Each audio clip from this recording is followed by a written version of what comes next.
kulanti wanaagsan daawadayaasha qiimaha badan ee hawada naga daawanayo daawadayaal waxaan halkan idinku soo gudbinaynaa ciyaar aad u qiimo badan oo laga ciyaaro dalkan Sweden taasoo si weyn u shabahda ama u eeg ciyaartii luufta la oran jiray ee laga ciyaari jiray dalkii Soomaaliya ciyaartan oo sida aad arkaysaan lagu tartamayo biraha idin muuqda oo qiyaastii ah 1 kilogram ama 1 kilo iyo badha oo lagu tuurayo ama lagu shiishayo qori yar oo isaguna kuusan oo sida footareyga ama biliisha ah kaasoo qofka u dhaweeya qoriga yar uu noqonayo qofka guuleystay ciyaartan oo ah mid aad u xiiso badan ayaa mararka qaar waxa dhacda in 2 qof ama 3 qof oo la kala saari waayo qofka tuurmadiisu ay u dhawaatay qoriga yar iyadoo marka lagu qiyaaso xarig ama food lagu cabirayo qofka u dhow ama guuleystay ciyaartan ayaa sidoo kale waxa ku tartama gobolada kala duwan ee dalkan Sweden iyadoo daawashadeedana ay ka soo qayb galaan dadweyne aad u badan ciyaartan oo runtii ah mid aad ugu fiican dhinacyada jimicsiga iyo caafimaadka ayaa runtii ay aad u xoojiyaan dhalinyarada Soomaaliyeed ee ku dhaqan wadankan Sweden iyadoo kooxdan ka dhisan magaalada Falen oo inta badan ku ciyaarana ay mararka qaarkood ku soo tartamaan gobolada kale ama ay la soo galaanba tartan ciyaartan biraha lagu tartamayo ciyaartan ayaa sida aad arkaysaan uu qof walba u tartamaya naftiisa iyadoo markiiba loogu talagalay inay ciyaaraan 3 qof iyadoo 3da qofna qof walba uu tuurayo 3 jeer 3 birood oo kala duwan oo gacanta ku haysto taasoo uu doonayo ama uu ku tartamayo inuu uga dhawaado looxa yar ee la shiishayo asxaabta kale ee la tartamaysa kulanti wanaagsan daawadayaasha qiimaha badan ee hawada nagala socdo daawadayaal ku soo dhawaada barnaamij gaar ah oo runtii aanu ku eegayno kubadda anagoo ku sugan magaalada Falen ee wadanka Sweden oo runtii dadka Soomaalida iyagoo waqtiyada ay firaaqada yihiin qaarba ay wax ku sameeyaan halkan waxa maanta lagu ciyaaraya ciyaar aad arkaysaan oo la yiraahdo ball oo wadankan Sweden iyo wadamo badan oo kale Yurub aad looga ciyaaro iyadoo aad arkaysid kubadda la tuurayo oo gacanta lagu tuurayo inaga wadankeena marka la joogay Soomaaliya oo kale waxa la oran jiray luft ama dadka qaarna waxa uu yaqaaneen baa laga yaabaa magacyo kale u yaqaaneen baa laga yaabaa marka barnaamijkaas oo dhameystiran inagoo sheekada ku dhex wadan doona barnaamijka oo idin sharixi doona qaabka kubaddan loo ciyaaro iyo qaabka loo tuurayo iyo dadkan Soomaalida sida ay u xiiseynayaan kubaddan waqtiga ay firaaqada leeyihiin ay uga faa'iideysanayaan barnaamijka oo dhameystiran oo waliba ku dhex jiro muuqaalkii iyo wareysiyo daawasho wanaagsan kulanti wanaagsan daawadayaasha qiimaha badan ee hawada nagala socdo daawadayaal halkani waxa weeye xarunta Home Cable TV ee wadanka Sweden waxaanu ku sugannahay gaar ahaan magaalada Falen ee wadanka Sweden waxa halkan ka socota ciyaar runtii aad u xiiso badan oo lagu magacaabo ball oo laga ciyaaro wadankan Sweden taasoo ah sida arkaysaan kubadda weyn ee birta oo la tuurayo oo lagu tartamayo inagana wadankeennii waxaan filayaa in la oran jiray luuf ama liftis hadii jeer dadka qaar buu yaqaanaan gobolada si uu kala duwan yihiin imika waxa halkan nala jooga Cabdiraxmaan Aadan Jaamac oo ku magac dheer gaalkacayo odayaasha magaalada kubaddan runtii aad uga xariifaysan loo ciyaar yaqaana Cabdiraxmaan noo sheeg bal bahasha magaceeda horta waxa la markuu goorto bahashan bowl baa la yiraahdaa luqadda Swedish ama luqadda qalaad Soomaaliga luqad badan bay leedahay leaf waa la yiraahdaa bochana waa la yiraahdaa runtii waa qayb kamid ah sportsiga aad iyo aad u xiiso badan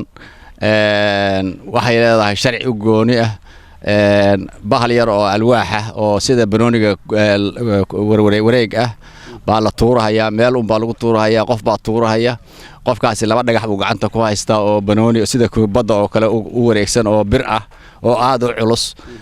meesha uu ku tuurtay qofka tuurtay baa bilaabahaya dhagaxu uga dhow yahay ama baaladan la tuurahayo oo waaweyn bahalka yar baa baltilmaameeda alwaax yar oo kuusan oo wareegsan baa baltilmaameeda alwaaxaas qofkii u dhowaa buundada iska leh sharci bay leedahay marka in dhulka inta la dhigo birta bahalka tuurayso gacanta ku haysid in dhulka bahalka yara ku saneecade fataatiirto kala weega halka yaala hay lagu dhugtamay lagu tuuray hay marka bahalkaas waad iska tuuri kartaa laakiin dhagaxa tuurayso waa inaad kor u tuurto oo aad dhulka ku socodsiin oo kor ka yimaado hadba qofka ugu dhow baa buundada leh meeshu waa 15 mitir dhererkeedu hadba dhinac baana laga soo galayaa oo hadba maarta dhinac baa laga soo bilaabayaa dhinac laga wadi maayo runtii waa ciyaar aad iyo aad sportiga ugu fiican iyo dhinaca jimicsiga jir ahaan qofku waa dhididhayaa waa foorarsanaya dhagaxii uu soo qaadayaa waa dhinac kale uu tagayaa waa tuurahayaa gacantii waxay qaadanaysaa yani sport ahaan jimicsi bay qaadanaysaa dhabarkii waa qaadanaya lugihii baa qaadanaya maskaxdii iyo indhihiina waa qaadanayaan waa ciyaar runtii aad iyo aad u xiiso badan waxaa jira kooxo waaweyn oo wadankan tartan ku gala oo Yurub oo dhan la isaga tago waa ciyaar oo dad aad u badan fiirsadaan garoomo caalami ah ay leedahay hadda hadii Ilaahay idmo sabtida soo socota waxaa jira kamuun walba jaaliyadaha ku nool dad jaaliyadaha degmo walba degmooyinkaas dadka ku nool baa meel ku tartamaya kooxdaasaan ku jirnaa hadii Ilaahay idmo sabtida waan tartamaynaa وانا سوق ايضا ان شاء الله خطرها meesha noo joogta muddo badan baan bahalkan ku tababaranaynay aad iyo aad buu caafimaad ahaan iyo jirhaan buu leeyahay baashan dumnada iyo turubkan la ciyaarayay iyo hawshan maslaxad la'aan dadku iska farfadhiyaan anigu waxa dheeraa taas wadanka laga hirgeliyo tana aad iyo aad caafimaadka ugu fiican anigu insha Allah waxaan rabaa inaan wadankii geeyo oo bal arintan baro kooxana aan tababar u siiyo si aan caalamka uga mid noqono dhagaxa u dhow bahalka yarka waxa lagu gartaa xarig baa jira teen hada xarigan okay xarigaas jira waad aragtaa xarigaas bahalkaas godka lagu dhulka mudahayaa baleesha bahalka waa food marka waa lagu foodinaya haye hadba qofka ugu dhow baa u leh hadii laba isu dhawaato oo la yiraahdo war makanaale mise kanaale bahalkaana kala saarahaya marka waa hawl aad iyo aad u wanaagsan TV-ga home cable iyo shaqaalihiisana waa salaamaya dhamaan iyo mulkiilihiisa iyo dadka oo dhan waa salaamaya ku dhiibo warqadan waxa ku qoran filimada waxaan ku weydiinayaa waxaad igu tiri sabtisan ka qayb galanaa kulan idukuna waxaad tiin koox ka socota magaalada Faleen marka kooxdinaasi imise qof baa tihiin bahashan imise qof baa loogu talagalay asalkeeda banaanba inay ciyaaraan markiiba waxa ciyaaraya 3 qof baa ciyaaraya 3da qof oo ciyaaraya qofba wuxuu ka socdaa kabo wuxuu ka socdaa degmo ka socdaa 3daas qof markay ciyaaraan qofka badiya waa fariisanaya iyo labadii qof oo laga badiyay 3 kala soo galaya isla reeb baa ka jira sida kubadda oo kale marka tiimkii koowaad dhamaado tiim labaad baa imaanaya isla reebka marka la isku dhameeyo 3 degmo ugu dambaysa baa tartamaya marka degmada ugu badisa degmadaas waxa gudoomaysaa koob iyo abaal marin insha Allah kuwaasaan anagu noqon doonaa waa is ognahay oo tababar badan baan leenahay maaragtay waa ku rajo weynaa arintaas maaragtay waaye master gaalkacayo deed oo dhan maayo odayaal baa tihiin laakiin dhalinyarada cuslaatay marka leega bahashan aad ciyaaraysan sidee bay caafimaadkiina arintaasi ay wax uga tarasaaban malanaysa maadaama bir culus ay tahay oo aad si xooga la doonayo wala marka qaar koodana u turtaan caafimaadka kaalin aad u weyn bay ka qaadanaysaa kaalin mug weyn bay uga jirtaa waliba dadka macaanka qaba oo kale aad bay ugu fiican tahay qofku waa dhididahaya xubnaha jirkiisa oo dhan baa shaqeynaya maskaxdii baa fakaraysa waa foorarsanaya oo bahal bush up yani jimicsi noocaas uu qofku sameynaya marna waa foorarsanaya marna dhagaxii buu tuuraya masaafo bog oo 3-5 mitir ah mar la gaarsiinaya waad garan kartaan inta marka arinta faa'iidada jir ahaan arintaasi u jirto jirkiiba dhisahaya maskaxdiiba dhisahaya dhidid baa ka imaanaya qashinka qofka jirkiisa ku jiray wuu soo saaraya faa'iidooyin aad u badan buu leeyahay way galkacayo hadeen ku weydiiyo deynoo ka waran faa'iidada caafimaadka ay leedahay baashan wadanka Sweden iyo wadamo kale waa laga ciyaaraa marka qiyaastii goormay soo bilaabantay wad malanaysa ma ciyaar dhaqan ay u leeyihiin oo muddo dheer soo jirtayba ma ciyaartaas waa ciyaar dhaqan ay u leeyihiin oo muddo ilaa iyo waqtigii adduunka la abuuray ku soo siban inaga Soomaali ahaan waan leenahay mid u dhow waan leenahay meel wadankii Soomaaliya kamidana way ka jirtay oo xilligii ugu dambeysay waa laga ciyaari jiray inkastoo aysan aad u badnayn وعيار دقابات يعني تاريخ آد أفق له سيدا إننا بهاشان شحذا وضياش وعياران أو كله turubkan bahalkan qoryihii inta la jeexjeexo warbac baan anigu u aqaanay magaca la yiraahan jiray qoryaha inta la jeexjeexo afar oo la isku dhufto oo sida shaxda oo kale iyagana calaamad la tiriyo bahal yar oo boojo al cayaaro iyo bahal yar oo maxaa la oran jiray laadhu la cayaari jiray oo kale waxyaabahaas oo kale ka mid tahay wadamada isu dhow ama adduunka caalamka qaybihii isku dhow waxay leeyihiin cayaare isu dhow marka sida cayaaraheenaas hore ay waqtiga u ahaayeen bay tarina la socotaay oo waqtigaas u lahayd insha Allah waan cayaar aad iyo aad u xiiso badan dad badan baa yimaado daawada koobabna ku qaata caalamka dad baa jira bilada caalami oo dahab ku qaata marka waa cayaar aad u xiiso badan maxaad kula talan lahayd dadka inta badan Soomaalida aan ciyaarin iyagu matala laga yaabo maqaxaya fadhiyaan ay waqti badan ku lumiyaan maxaad inay bahashan oo kale soo doontaan waqtiga meesha aan ku yimid runtii meel jawigeedu aad u fiican yahay oo halkanna ay ka xigto biyihii iyo badii aniga laftigaygu caafimaad fara badan iyo dhidid fara badan ka helay galabta marka maxaad kula talinaysaa dadka iyagu aan bahashan oo kale ku baraarugsanayn aad iyo aad waxaan kula talinayaa kolley meel baan iska fadhinaa maslaxad la'aan iyo siyaasad iyo fadhi ku dirirro iyo waxaan faa'iido lahayn baan wadnaa waxaan anigu qabaa ciyaartan in la barto waa la samayn karaa oo maaragtay ama dhagax la qoray baa la samayn karaa ama bir la shubay baa la samayn karaa ama meel walba laga heli karaa wadankii waa laga heli karaa marka waxaan aaminsanahay in maaragtay dadku ku baraarugaan oo dhalinyaradu ay maaragtay xilliyada ay firaaqada yihiin ay baashaan bartaan oo ciyaaraan waxaa laga heli karaa bahaladan kushiinatooyinka baabuurta matoorkooda ku jirta iyagoo waaweyn baa jira kuwaas oo kale waa noocaas oo kale noocaasna waa la heli karaa meel walba laga heli karaa marka waxaan ku baraarujinayaa dhalinyaradu inay baraarugaan oo ciyaarta bartaan mudane Cabdiraxmaan Aadan Jaamac oo ku magac dheer Gaalkacyo oo kamid ah odayaasha magaalada Faleen ee waddanka Suudaan oo nagu warramay ciyaarta maarta halkan lagu ciyaaray aad iyo aad ba maasantay adiga mudan oo idin salaamaya insha Allah assalaamu alaykum warahmatullahi mudane Cabdicasiis baan doonayaa su'aal weydiiyo kaliya oo ku saabsan iyadana ciyaarahan Cabdicasiis waxa weeye nimanka Cabdicasiis wuxuu ka tirsan yahay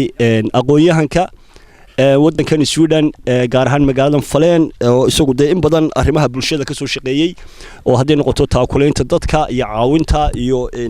arrimaha ku saabsan sidii Soomaalida loo horumarin lahaa oo kamid dhalinyaradu ay kamid yihiin oo bahashan imika aad arkaysaan odayaasha isugu yimaadeen kamid yahay Cabdicasiis waa dadka ka soo shaqeeyay runtii aadna isugu hawlay arrimaha Soomaalida Cabdicasiis baan doonayaa inaan wax ka weydiiyo Cabdicasiis bahashan dhis badan baad kaga baxay tacab badan baad ku samayseen ما شاء الله واحد يقول أنت سؤال دون كويديو سي أرنتن تدخل ديردان ملقيا بقينا سميسان ترتن أو أبى الجود لجوه الليو أو مجالات فلانة لحق لسان سيدات كي مركا وي مادان جوابتنا كل شيء والله ترتن كي كسوقي بقولوا أمر دلني يرد حتى هالنقطة ها وأرين ونكسن وي هرتا عيارتان وحنصوب بلاوني سنة كي هوري حنصوب بلاوني دتك أدو مقرنين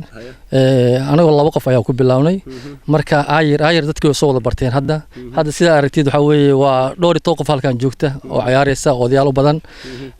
maalintii sabtida halka waxaan ku tartamay odayaasha magaalada Faleen iyo dhalinyarada magaalada Faleen inkastoo ay naga badiyeen dhalinyarada anaga barnay ciyaarta laakiin way naga badiyeen hadda waxaa jira sabtida insha Allah taala tartan uu qaban doona magaalada Isbarholm la yiraahdo waxaa ku tartamaya kooxo badan oo ka socda ururo kala duwan oo ka kala yimid Somaliland oo idil waxay ka imaanayaan Iskastona waxay ka imaanayaan Faleentan كتير هولم بيكي مانايان سيد هذا أركيز دت كنا لا عيارة كل غير فلان مها وحنا للجو دت كتير هولم كيمت ماستر معه مدنا معه وكاس وحكيمت كتير هولم عيارتنا ويمت وبالشدة منها حرير كي يكون سمين كران سيد هذا أركيز بعيارته حياة بدن بفائدة لهذا جميع سجير كفائدة بأولاد هاي وحيكلوا فائدة أولاد هاي وحياة بدن أو كله أو وقف كم مشغول لها أي حاجة مارت شيء ها هذا عيارها بديهن dadka Soomaalida waxa way ciyaar fadhi baa lagu ciyaaraa waxa laga yaabaa markaad ka cadid in xogaa maartay jilbaha iyo lugaha ay ku xanuunaan kan laakiin adoo daalan baad tagaysaa guriga waa qabiisanaysaa ma gartay marka waxa way waa aad bay u wanaagsan tahay عشان برتا يرى كيلو قياسي سيدباد وحمشين إن برتا قعنتها أما يلا قبضة قعنتها birta horta marka hore bilowga waxa way dhib badan tahay in qofka uu la qabsado oo tuuro marmarka qaarkood waxaan sameeynaa si qofka macnaha uu sameeyo training fiican meel fog baa lagu tuuraa waasha si maartay uu kala bixiyo gacanta uu xoog u tuuro hadda aniga hadda waqtigan markaan bilaabaynay xilligan fasaxada markii laga soo laabtay baan bilownay 3 maalmood baa weeygi ciyaarnaa gacantan bay xanuunayso bidixda ah marka gacantan badanaa ku tuuraa tan marka ku bilaabay inaan ku tuuro way i bogsatay marka macnaha tuurista maartay moogta xogaa jirkii wuxuu u baahan yahay inuu kala baxo moogta marka aad bay u wanaagsan tahay ciyaarahan oo kale dhammaan bulshada oo dhan way u wanaagsan ay mudane Cabdicasiis aad iyo doon adaa waayay daawadayaal imika waxayna la taagan nin odayo lagu magacaabo Macow Xuseen Xasan oo runtii kamid ahaa ciyaartooygii hore legendkii hore berisamaadkii Soomaaliya naadiga ciyaar jirtay Macow madbacada qaranka ma sha Allah ninkii loo oran jiray Muridi Abnuur Abati موضوع عيار جرته وضع عيار مريد يو إنو يو شين يو نور أمين يو عبي الله ونحرسته أوس قيامه ما شاء الله عدب بله كل ما شاء الله واي هاي واحد يقول أنت كبدي عكت وقت كتب دمك بهالباتورة صابر وين وهالكن مرك عيار تاني يقول تبلودي ما شاء الله عيارتان مدة بدن معرتي ويجري جرتي لكن waxaa ku badneen in kubadda cagta iyo waxyaalihi kala ku badneen laakiin tan iyada naftarkeeda waxa waaye waa jimicsi kale oo maartay oo qarsoon waaye laakiin qofka markuu kubadda ka soo daalo wuxuu ku soo wareegaa baashan buulka marka wax faa'iido badan leedahay jimicsiga foorarka maarka muruqa wax tuure baashka waxa ahay maartay xoga rubac waxa tuuras ilaa 3 mitir 4 mitir kor u tuurisid waa marka katirol ma ka timid marka baashan aad baad u xiisaynaysaa sida ka muuqata ama inaad kooxdan ka mid tahay Cabdicasiis iyo ay halkan ku tababaraan ama ay ku sameeyaan واد أنا حسنا عبد العزيز مركز نقصه انفيتيو مرتي إن أنا مرتي إن لقب سنة مرتي إن كوحدة عبد العزيز إيو كوحدة فلان مرة وهي واحد يحب الله الربان مرتي إني ترتن وذا قلان مركت هاي aad iyo aad u maasan tahay Master Macow Xuseen Xasan oo sidaan sheegnay kamid ahaa ciyaartooyga hore ee dawladda Soomaaliya waqtigii jirtay berisamaadkii oo u ciyaarayay kooxdii madbacadda qaranka ee wadankii Soomaaliya magaalada Muqdisho gaar ahaan ku taalo runtii ahayd koox aad u caan oo dadka oo garanayaan oo aniga laftigaygu aan kamid ahaa dadkii garanayay kooxdaas ama daawan jiray aad iyo aad u maasan tahay saaxib ma sha Allah aad u maasan tahay sidoo kale way hay daawadayaal inta waxay noogu dhamaaday barnaamijkii aanu ka diyaarinay runtii meeshan aad arkaysaan oo imika xarun lagu ciyaaro kubaddan yar ee kuusan ee la tuurayo oo loo yaqaano Paul oo laga ciyaaro waddanka Sweden iyo waliba wadamo kale oo ku yaala qaaraddan Yurub anigoo runtii wali qacanta ku haysta xaligii lagu cabirayay oo kii hadii labada qof ay ku tartamaan qofka birtiisu ay u dhowdahay meesha loogu talagalay ciyaartana runtii waa ciyaar qarniyo badan ka soo jirta waddanka Sweden dadka Soomaalida aanay aad u aqoonin laakiin dhalinyarada magaalada Faleen oo hogaaminaya Cabdicasiis ay iyagu isku taxalluujiyeen sidii ay kubaddaas dadka u bari lahaayeen iyadoo imika maalinta ka dambaysa dadku ay soo baranayaan oo isugu imanayaan oo kubaddanna ay ku ciyaarayaan waliba sida ay noo sheegeen ay tartan ka qayb galayaan gobolkan aan deganahay oo dhan la isaga imanayo iyagoo metelaya magaaladan Faleen ee waddanka Sweden iyadoo guud ahaanba sida loo yahay caafimaadku oo ciyaartu ama sportigu ku xidhay caafimaadka oo sida darkasan maanta aniga laftigayguba aan dhar sportiga aan xidhanahay oo orod iyo lagu jiro maxay ahayd waqtiyada samarka iyadoo tahay laga faa'iideysanayo oo runtii qofkuna markasta inuu caafimaadkiisa ka shaqeeyo ay fiican tahay sida nimanka odayaasha aad aragtaan iyo dhidiska ka daayay iyo tacabka ku jiraan oo runtii tacab oo caafimaad ugu jiro barnaamijka waxa ay soo duubay halkan naad kala socodsiinay anigoo Barkhad Cabdilaahi Maxamed oo ku sugan xarunta Home Cable TV ee waddanka Sweden intaan dib u kulmanayna dhamaantiinba kulanti wanaagsan oo dambe